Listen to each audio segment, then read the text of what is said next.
Bonjour, bienvenue dans ce nouveau potin de la paye. Au mois de juillet 2023 est apparue sur le bulletin de salaire une nouvelle mention, le montant net social. D'ailleurs, notre potin de la paye de début juillet se faisait l'écho des modalités de calcul de ce nouveau montant. Mais c'est sans compter les surprises du bulletin officiel de la sécurité sociale. Et oui, le 14 novembre, le bulletin officiel, dans une mise à jour, apporte 2 changements dans le calcul de ce montant net social avec un effet au 1er janvier 2024. Premier changement, les indemnités journalières de sécurité sociale nettes devront être intégrées dans le calcul du montant net social lorsque l'employeur pratique la subrogation. Deuxième changement, alors on devrait peut-être même parler de revirement. Ce deuxième changement porte sur les cotisations de protection sociale complémentaire, entendez cotisation de prévoyance.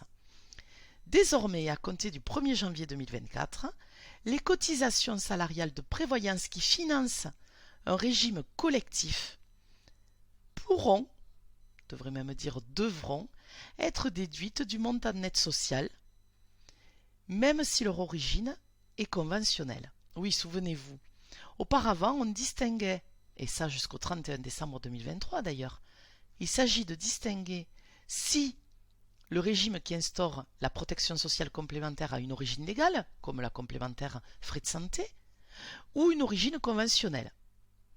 Désormais, et à compter de 2024, la totalité des cotisations salariales qui financent des garanties collectives viendront diminuer le montant net social et allons même plus loin, même si ces cotisations salariales sont facultatives.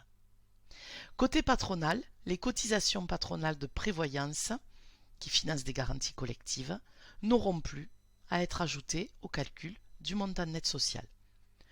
Et même si ces cotisations patronales sont facultatives.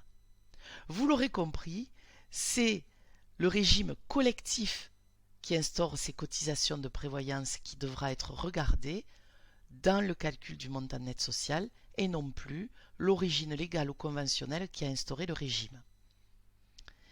Un décret d'ici fin 2023 devrait paraître pour détailler ces nouvelles règles. En attendant, je vous souhaite une bonne journée et vous dis à bientôt pour un nouveau potin de la paye.